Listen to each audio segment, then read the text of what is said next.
RTV app వార్తల్ని క్షణాల్లో చదివే అవకాశం ఉంటుంది. ఒక న్యూస్ పేపర్, ఒక టెలివిజన్ ఛానల్ మీ చేతుల్లో ఎప్పుడూ ఉంటాయి.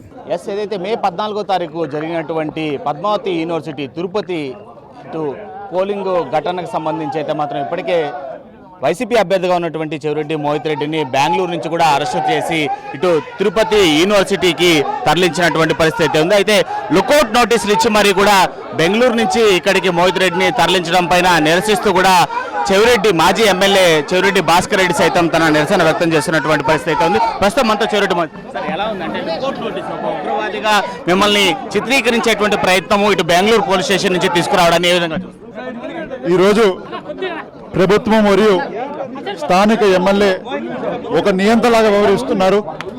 ఒక ఉగ్రవాదిలాగా ఈ విధంగా ట్రీట్ చేయడం నిజంగా చాలా బాధాకరం.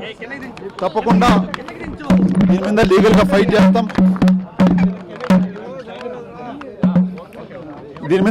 ఫైట్ చేస్తాం. తప్పకుండా దీనికి బాధ్యత ప్రతి ఒక్కరిని కూడా కోర్టు ముందు నిలబెట్టే ప్రయత్నం చేస్తామని కూడా తెలియజేస్తున్నాను. ఇప్పుడు ఎలాంటి కేసులో మిమ్మల్ని అరెస్ట్ చేసినట్టు? ఇది ఒక హెరాస్మెంట్ లాగా చేస్తున్నారు, ఒక విచారణ లాగా చేయడం లేదు. ఎందుకంటే 50 రోజుల తర్వాత నా పేరు యాడ్ చేయడం జరిగింది ఈ కేసులో. అంటే 50 రోజులు నాకు సంబంధం లేనప్పుడు 51వ రోజు నాకు ఏ విధంగా సంబంధం ఉంటుందని చెప్పి మీ అందరూ కూడా తెలియజేస్తున్నాను. ఏ రోజు కూడా ఒక చిన్న మచ్చ, ఒక వ్యక్తిని ఒక మాట అనే సందర్భం కూడా గత 5 ఏళ్లలో ఎప్పుడు నా మీద ఎవరో ఒకరు చూపించలేరు. అలాంటిది ఒక 307 కేసులో నన్ను కూడా 52 రోజుల తర్వాత, ప్రభుత్వం వచ్చిన 52 రోజుల తర్వాత నన్ను ముద్దాయిగా చేర్చారు.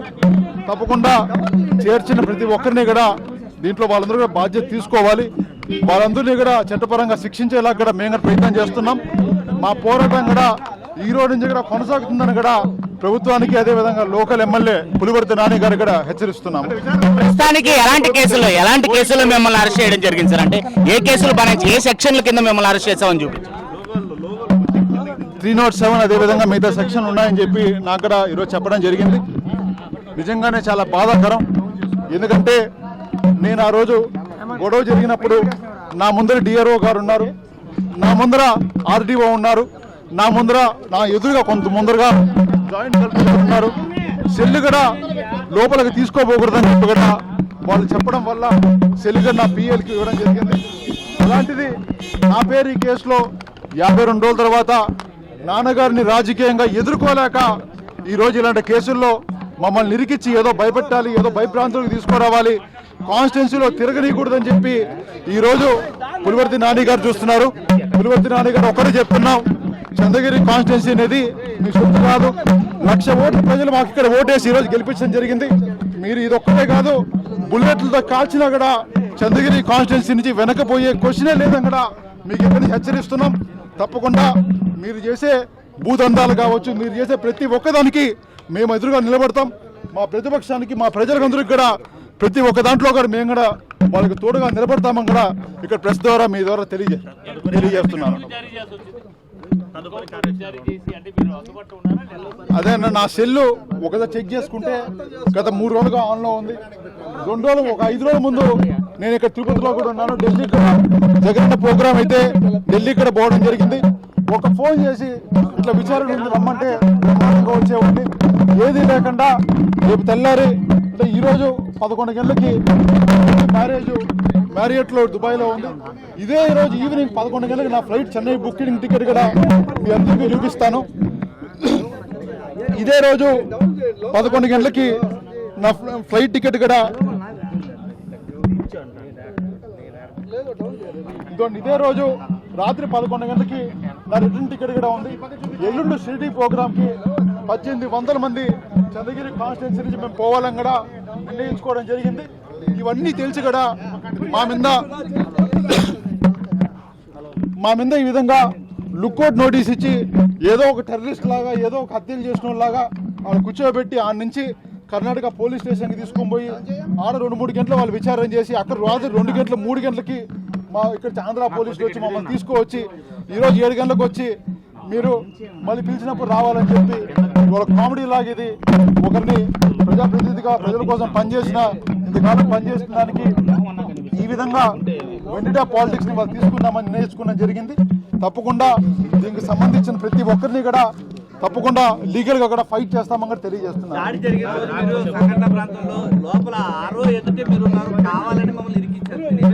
నా ముందర ఇప్పుడు చెప్తున్నాను మీడియా సమక్షంలో, నా ముందర ఆర్డీఓ గారు ఉన్నారు, నా ముందర ఆర్డీఓ గారు ఉన్నారు, జాయింట్ కలెక్టర్ కొంత ముందర ఎదురుగా ఉన్నారు. సెల్లులు తీసుకోపోకూడదంటే ఆ దూరంగానే నా పిఏకి నా సెల్లు ఇచ్చాను. నా ముందర అందరూ ఉండగా ఎవరో పిల్లోడు ఎక్కడో ఏడో దారి జరిగిందని ఒక వర్డ్ నాకు చెప్పడం జరిగింది. అలాంటిది నా పేరు డైరెక్ట్గా ఈరోజు పెట్టారంటే వాళ్ళు ఇంతకన్నా హాస్యాస్పదం లేదు. ఈ విధంగా అయితే ఎవరిని ఏ కేసులో అయినా ఎప్పుడైనా ఇరికించవచ్చు.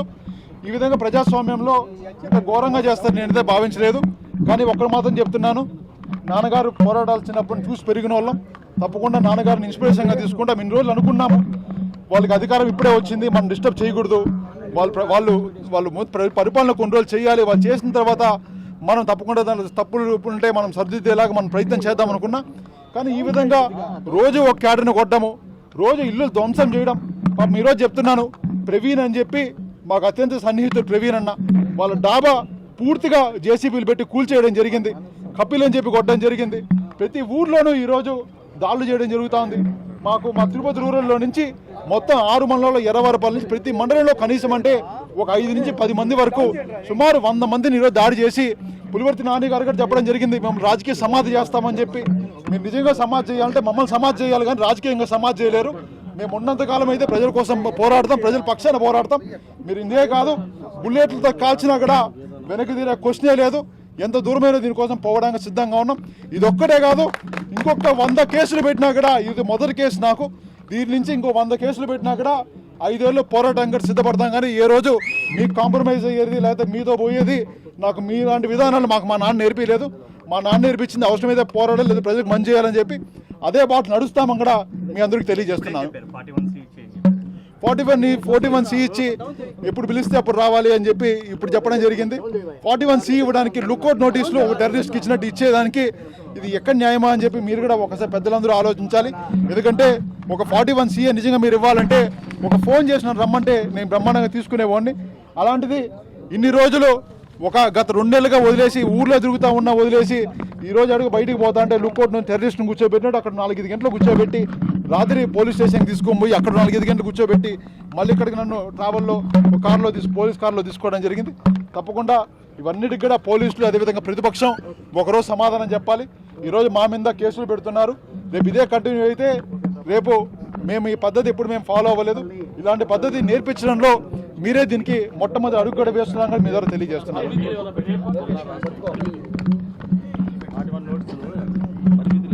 ఎప్పుడు పిలిస్తే అప్పుడు రావాలని మాత్రం చెప్పడం జరిగింది. నియోజకవర్గంలో కార్యకర్తలందరూ కూడా చాలా కోపంగా ఉన్నారు మీ అరెస్ట్ పైన, వాళ్ళకి ఎలాంటి సందేశం? కార్యకర్తలందరూ కూడా సమన్వయం పాటించాలి. ఎందుకంటే ప్రజల కోసం మనం పోరాడే వాళ్ళం, ప్రజల కోసం మనం నిలదీసే వాళ్ళం. మనందరం కూడా మీ అందరితో నేను కూడా ఉంటాను. ఇన్ని రోజులు అధికారం ఇప్పుడే వచ్చింది కదా, వాళ్ళు పరిపాలన చేసుకోవాలి కదా అనే ఒక ఆలోచనతో ఏ ఒక్కరోజు నేను కూడా బయట రాలేదు. వాళ్ళు ఇంకా ఆల్ ది బెస్ట్ కూడా చెప్పడం జరిగింది. వాళ్ళు ఎలక్షన్ అయిపోయిన తర్వాత ఈరోజు డైరెక్ట్గా కార్యకర్తలను అటాక్ చేస్తున్నారు, వాళ్ళు ధ్వంసం చేస్తున్నారు. ఇవన్నీ నాన్నగారు తగ్గకుండా మీరు చేసిన తప్పని చెప్పి ప్రశ్నిస్తే మమ్మల్ని ఏదో విధంగా అణిచివేయాలని చెప్పి ఈరోజు డైరెక్ట్గా నా మీద కేసు పెడితే నాన్నగారు లేదా మేము భయపడతాం, మా కుటుంబం భయపడతామనే మూడ్లో ఉన్నారు. అది వాళ్ళు పిచ్చి భ్రమ.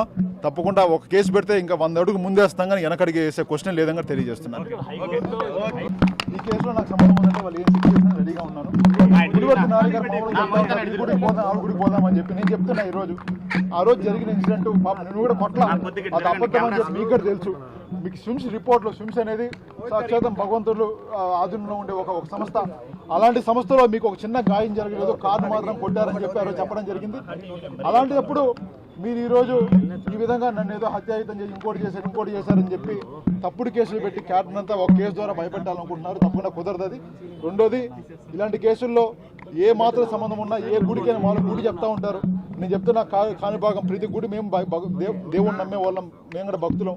తప్పకుండా ఏ గుడికైనా సరే, ఈ గుడి కాదు ఆ గుడి కాదు, ఏ గుడికైనా సరే నేను ప్రమాణం చేయడానికి సిద్ధంగా ఉన్నా.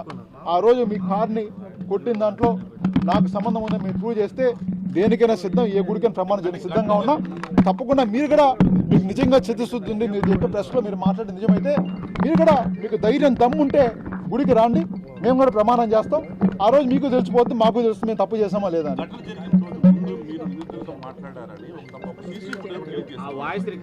చాలా దూరంగా ఉన్నారు, అందులో ఏం కనపడడం లేదు. అది ఎంతవరకు కరెక్ట్? ఆ రోజు వాళ్ళతో మాట్లాడినట్టుగా నాకు గుర్తులేదన్న. మార్నింగ్ ఇప్పుడు మాట్లాడినా ఆ రోజు అసలు ఆ ఘటన జరిగినప్పుడు ఆ ఇష్యూ ఉన్నప్పుడు వాళ్ళు ఆ రోజు అయిపోయిన తర్వాత మళ్ళీ 50 రోజుల తర్వాత మళ్ళీ అరెస్ట్ అయ్యి ఒక 20 రోజుల్లో 30 రోజుల తర్వాత పరామర్శించడానికి పోయాం. కానీ అంతవరకు ఆ ఇష్యూ జరిగిందని ఇది జరిగిందని చెప్పి నాకు ఇష్యూ అయినా ఒక అరగంట 20 నిమిషాల వరకు నాకు ఇన్ఫర్మేషన్గా లేదు. తర్వాత తెలిసినప్పుడు మేమే పాపం వాళ్ళు ఎక్కడో ఉంటే మమ్మల్ని నమ్మండి, మేమందరం సరెండర్ అయిపోండి, తప్పు ఇది మీరు చేసిందని చెప్పి మనం అంటే కారును కొట్టడం కూడా తప్పని చెప్పి మేము బాధ్యత వహించి ఆ రోజు మనం సరెండర్ చేయడం జరిగింది. ఇంకోటి కూడా తెలియజేస్తున్నాం, దాని ముందు రోజు నా 3 కార్లు ధ్వంసం చేశారు. ముందు రోజు నా 3 కార్లు ధ్వంసం చేశారు. నా కార్ని పూర్తిగా అగ్గిపెట్టి తగలబెట్టేశారు. కొటాల చంద్రశేఖర్ రెడ్డి గారిని మా పార్టీ అధ్యక్షుడు, అలాంటి పార్టీ అధ్యక్షులను వాళ్ళ ఇల్లు పూర్తిగా దహనం చేశారు. మీరు చూడొచ్చు ఇంట్లో ఉన్న బంగారము గోల్డ్ ఈరోజు వాళ్ళ ఊర్లో కూడా ఉండలేక ఎక్కడో హైదరాబాద్లో వాళ్ళు ఉండేలాగా అంటే ఆ స్థాయిలో మీరు చేసినా కూడా ఆ రోజు మేము కూడా మా పార్టీని మా వాళ్ళని సంయుక్తంగా ఉండాలి, కొంత జాగ్రత్తగా ఉండాలని చెప్పి మనం వాళ్ళందరూ కూడా చెప్పడం జరిగింది. ఈరోజు ఏమీ లేకుండా మా మీద ఈ విధంగా కేసులు పెడుతున్నారు. దీని మీద తప్పకుండా పోరాడతాం. తప్పకుండా పోరాటమే ఇక్కడ నుంచి స్టార్ట్ అవుతాం కూడా మీ అందరితో తెలియజేస్తాం.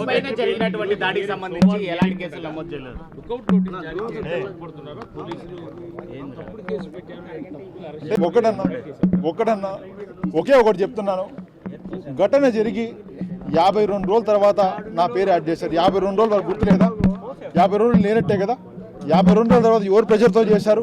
నాని గారు ప్రెస్ మీట్ పెట్టి ఏదో చెప్పిన దాని ద్వారా ఆయన ప్రెషర్ పెట్టిన ద్వారా మీరు చేయడం జరిగింది.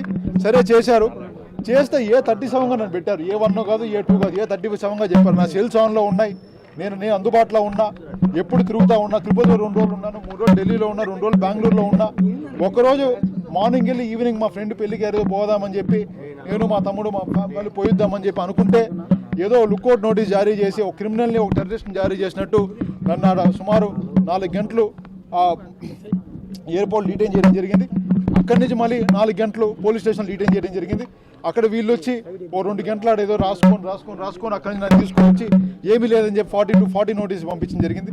దీనికోసం మీరు లుక్అవుట్ నోటీస్ నాటి జారీ చేసి నిజంగా తప్పుంటే ప్రూవ్ చేయండి, ఎటువంటి శిక్షగా రెడీగా ఉంటాం. ఈ విధంగా తప్పుడు కేసులు పెట్టి బెదిరించాలంటే మాత్రం తప్పకుండా ఎటువంటి తగ్గే క్వశ్చన్ లేదని తెలియజేస్తుంది. అదే చెప్తున్నా అన్న, ఈరోజు అక్కడ ఉండే ఆ రోజు దాడి చేసిన లోకల్ లీడర్లు కావచ్చు, ఇంకోరు కావచ్చు, ఏ ఒక్కరూ కూడా టీడీపీ నాయకులు ఏ ఒక్కరూ కూడా ఇప్పుడు ఒక్కరిని కూడా అరెస్ట్ చూపించలేదు.